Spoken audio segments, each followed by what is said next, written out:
chill. Get over here! I mean, hello and welcome to another episode of Displaying Model Behaviour, the Earth's mightiest action figure video podcast. So take off your pants, crack a beer, and let's talk toys. Let's talk about the nerdy news that you need to know about. It's the only news that matters. It's good news. So let's do it. First up, it's DC Multiverse and their Hush that they have just shown images of. Ho ho! I likey. Me likey a lot. Thomas Elliott? That's Hush, isn't it? I did read the Jim Lee Hush series. It was cool. It was a great just time capsule love letter to all of Batman. It was an excuse for Jim Lee to just draw all of Batman's iconic villains. It was a good time. Some of that artwork, especially some of the more painted stuff, mwah! Chef's kiss. And Hush was a badass looking villain from that arc. The only problem with it was that it was kind of a mystery as to who Hush is. It's like, oh, is it this person we know? Or is it this person we know? Or is it this brand new character who's just been introduced at the start of the story?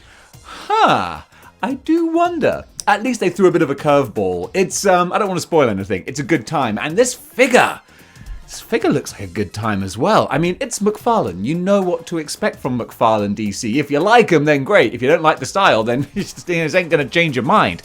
But this looks beautifully comic accurate. I just love the bandages on the face look. There's something about bandaged face type thing. It looks creepy and kind of cool as well. It's been used a few times in different stories and different media, different characters. Never fails to look badass. And the way that they've done the eyes and the mouth kind of showing through in this sinister Hush kind of sneer, it just looks wicked. Throw on a trench coat. I mean, everyone looks good in a trench coat. I grew up in that, 90s The Crow Matrix phase where, if you had a trench coat, that was like plus 10 awesomeness and probably plus 5 virginity as well. We were trying too hard. But still, this figure looks super awesome. No announcements yet on price or release date, but those are going to be coming soon. This is just a little preview, and as far as previews go, yeah, this looks pretty cool. Hey, do you like Thundercats? Well, we're going to find out just how much because Super 7 are giving us Mandora and the Electro Charger. Now, these look super cool. I mean, there's no kind of arguments against anything with these because they look beautiful, like straight plucked out of the cartoon source material. Absolutely fantastic, and they should be. Because if you want to get them both together, it's going to be over $200. And I know that Super 7 are getting a little bit of stick from having a delay on releasing things, and people are like, stop announcing things until you've released everything you've already announced. It's like, okay, I know. So it's difficult to get too excited because it's like, how long are we going to have to wait for this? But at the same time, I can still sort of gawp over how impressive these look. I mean, I just love the amount of kind of accuracy. They've kind of looked at these figures and gone, right, okay, it needs this, that, and that. They need to look like that, this, and this. And boom, there you go. The paintwork looks bright and it just looks like a cartoon. I mean, that's the great day and age we live in where when I was a kid growing up in the 80s and early 90s, you would get an action figure of a cartoon character and you're like, it's kind of what the cartoon looks like. I mean, I always found the Turtles were the worst for that because they were made in the sort of Mirage comic kind of style, but I was a kid in the 80s, so I just watched the cartoon show. So I'm like, one of these things is not like the other. But nowadays, we're just adults with disposable income, and we're like, no, I want it to look exactly like my memory, and I'll pay the schmeckles for it. And it's going to cost a lot of schmeckles, as I said. 55 beans for the figure itself, and 150 for the cycle bike charger thingamajig. I guess that's why it's called the Charger. Am I right or am I right? But still, if you want to pick them up, then I ain't going to stop you. I'm not the Super 7 police. You can do what you want. Live your own life. At least these are due to ship in the first quarter of next year, so you're going to have a bit of time to save up your money. So, heck, get out the old jam jar and start saving.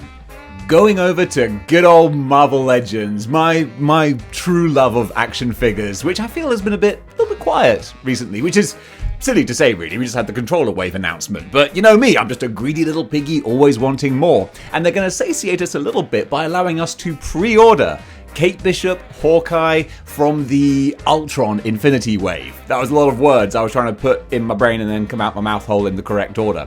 So we've got some clearer pictures of them, but I still don't know if these are actual pictures of the figures or just really, really detailed mock-ups. I think they're detailed mock-ups, but if the actual figures look at this kind of detail, they look like this kind of detail, gosh, words are hard, then they might be very impressive. I love what they've done with Clint's face, with the bandages and the plasters and the kind of battle damage, I suppose. I think it looks like a great beaten up Hawkeye. That's why I love Hawkeye, because he's surrounded by all these superpowered god-type characters, and he's just like, I'm a guy with a bow and arrow. This doesn't make any sense. Don't actually know how I'm still alive, but here we are. And then Kate Bishop, it's always a little bit tricky with the old female faces to get them looking not Uncanny Valley, not Silicon Doll or anything, and judging by this picture at least, I think they might have nailed it. I think the Kate Bishop face appearance looks excellent, really, really good. I'm kind of chuffed by these two. I don't even get MCU, but I'm thinking, well, I could always fudge them into the comic book line because they just look really, really nice. So we'll see. They're not scheduled to come out until the first quarter of next year, which feels like a long, long time. I think we're going to see them before that. What they seem to be doing with Hasbro Marvel Legends right now is saying these are going to be released in the way off future. So we're like, I won't start being annoying and asking for them, and then they release them sooner, which is great. So I think we're going to see them before the end of this year, but time will tell. In the meantime, though, you can put your money down and pre-order them to make sure that you don't miss out. Over to Neca now with their animated turtles line, and they have gone up for pre-order, the Nutrinos and Usagi Yojimbo. I know because a buddy of mine over in Japan is like, dude, can you hook me up with Usagi? He's a massive Usagi fan. I should stop saying that so much because I'm not sure how to pronounce it correctly, and yet I've said that name more than anything else in this article. Verbal article. What the hell am I even doing here? These look super pretty. They always do, the animated turtles. They look so good. I just sold off my collection because I need the money and the space because I didn't want to box them up. I mean, it's a lot of work. So I got rid of them, and then I saw the 2-pack of, I don't know what the names of the villains, but one's like a big centipede guy and another one is like a bug exterminator, and they just looked so good. I was like, man, maybe I could just get those on their own just because they look brilliant. When Neca nail these animated turtles, boy, they nail them. Although keep them away from nails because they're probably still made out of like fragile glass. I haven't turned my back on that statement. Neca animated turtles look beautiful, but for the love of gravy, be careful. And be careful with the Nutrinos and Yojimbo because they both look so pretty, so good. They're up for pre-order now, and yeah, if you like your Neca animated turtles, these guys are just so great. They're going to retail at the usual sort of Neca price point. So for Usagi, it's $34.99, and for the Neutrinos 3-pack, it's $74.99. So that's a typical sort of Neca price. Not insane, but still kind of high-end. But hey, at least with these figures, it looks like you're going to get what you pay for. Storm Collectibles. Oh, I'm happy with you and angry and disappointed and a little bit hungry because you've shown us these incredible pictures of your 1/6 scale Scorpion, which looks amazing. And I'm just saying, for the love of God, finish what you started first. Where are the rest of my 7-inch Mortal Kombat characters? At least let us complete Mortal Kombat 2. You keep teasing us and petitioning out these little glimpses like, oh, here's a little render. Oh, here's an unpainted figure. Just give me the damn figures I started collecting like 5 years ago. Whew. But still, they're starting a new line now, 1/6 scale. I'm not going to be getting this. It doesn't jive with my creative juices, but still, to look at the images, man, they are so good. I love the Mortal Kombat 2 style design of the ninjas with the quilted kind of robes with the dirt bike style masks. It just works. It's what I see when I think Mortal Kombat. Is it like traditionally making sense? No, not in the slightest. Does it look great and iconic? Yeah, absolutely. And this looks stunning. Like the amount of details, accessories, the pose, the sculpt, design, everything looks so cool. It's pure Mortal Kombat. I see that and I just think, get over here! Come here! I love Mortal Kombat. I've got to start doing more Mortal Kombat content because I get a little buzz of nostalgia every time I do.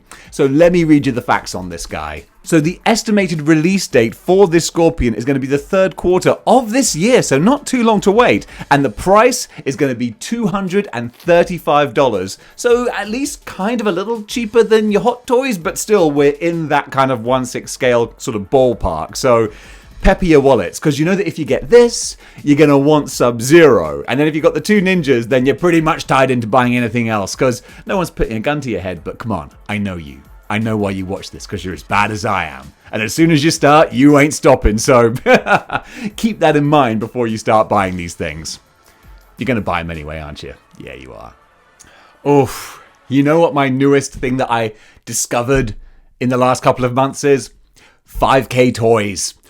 Didn't even know this was a thing, but now I do. And it's like, maybe I should just buy everything from you guys. Because yes, it's expensive, but oh, giddy lord, look at their Croc Hunter figure. Legally distinct enough, I think, maybe, to get away with being either Leatherhead from the Ninja Turtles, or maybe even a Killer Croc if you want a Batman Arkham type display. This dude is the Mutt's nuts. Judging by the pictures, haven't had him in hand? I don't know. But they've shown all these pre-release pictures now, and it just looks so good. It's from a line. Let me just read you the blurb of what this is all about, canon-wise. This is the Foray Planet Wilderness Hunter Crocker. Foray Planet is an imaginary planet full of anthropomorphic animals set in a modern society that features different countries and cities, with every character having their own jobs and roles to play. From this new world comes a series of 1/12 scale figures from Maestro Union. The figures feature mature designs, are highly detailed, and are highly articulated. First in the series is Wilderness Hunter Croc, who features 28 movable joints and 2 different looks, Prison Breaker and Hunter. The figure also includes a variety of accessories, such as a cowboy hat and a rifle. So basically, they're making high-end versions of characters that we totally love, and we can fudge into our other displays to just give it that extra little zhuzh, and I love it. I don't collect Neca Turtles, and I don't collect Batman Arkham characters, but I just kind of want this guy anyway for my monsters display, my Mortal Kombat type monster mutant sort of display. Oh my goodness, I'm really tempted by this guy. And finally, in honor of International Women's Day, Neca have teased a bunch of female figures, and teasing is kind of fun because it gives us a chance to let our imaginations run wild and try and figure out what these are. Fortunately, someone's done that for me because my imagination is shot to hell from years of growing up watching pro wrestling. But the good folks over at Toy News SI have some theories, and I think they could be quite sound. So the first silhouette is most likely Eliza Maza from the Gargoyles line. Gargoyles is just that line of figures. I kind of wish that I was more of a Gargoyles fan, because then I'd have more of an excuse to populate my shelves with them, because they look incredible. The most recent releases as well, going along with Goliath, they just look incredible. So this looks like the silhouette of their police cop lady kind of partner who has the sort of will they won't they kind of thing going on with Goliath. If she is in the same style and quality as the ones that have previously come out, which of course she will be, she's going to look fantastic. Then the next is potentially the Bride of Frankenstein April O'Neil version. This is one that we've seen the kind of silhouette for already, and it's part of their Universal Monsters mashup line. I got my Raphael Frankenstein's monster mashup. Love the bejesus out of him. So much detail, so many cool things going on. Cannot wait to get Leonardo and then the rest of the line to follow. So hopefully, other than just the silhouette, we'll get to see what April actually looks like, because I think that's going to be a highlight of the wave. The next one might possibly be La Lorna from The Conjuring. Never watched the Conjuring movies, and I'm a horror fan, but I just never got around to it. And this is just a suggestion made by Toy News SI, and hey, their guess is as good as mine. Well, that's not actually true. Their guess is far better than mine, because I haven't got a clue. But still, if it is something from The Conjuring, that's going to be a nice addition to their horror movie line. For me, I don't feel one way or another, but I'm sure it will make some people happy. And the final one is most likely Greta from Gremlins in her wedding dress. This is from Gremlins 2, which is one of my favourite bonkers sequels of all time. So the gender-bending gremlin who takes the formula and turns into the bizarre-looking female gremlin. Super fun. At the end of the movie, she's all decked out in her wedding dress, about to marry that dude who pops up playing scumbags in 80s and 90s movies. I forget his name, but he's really good. And he always plays an unlikable person. I'm sure he's lovely in person. But still, that's probably who this last one is. And hey, what better way to celebrate Women's Day? And folks, that does it for this episode of Good News. I hope you enjoyed it. Much more action figure focused, which, hey, it's what this channel's all about. So if you like what you see here and you want to see more, then join the 6-1 clicks by clicking the like, share, and subscribe buttons. Especially that little like button there. Give that a smash. I really appreciate it. And folks, what did you think of the releases today? Comment below, let me know. And until next time, keep displaying model behavior.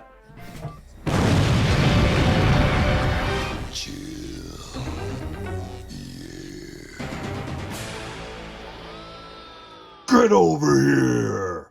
Hello everyone, this is Scorpion, the demon ninja from hell, telling you to go to patreon.com/displaying model behavior and throw a few shekels David's way. That way he can keep making these videos without having to do other jobs. That's it, really. It's not really philanthropy. He just doesn't want a proper job. I know some people can't hack the real world, I guess. But anyway, if you do join up with the Patreon, then you can join the ranks of all of these people over here. And also, if you don't have a badass ninja costume like mine, you can instead get yourself a Model Behavior t-shirt at teespring.com. Check the link in the description below. All right, go over there!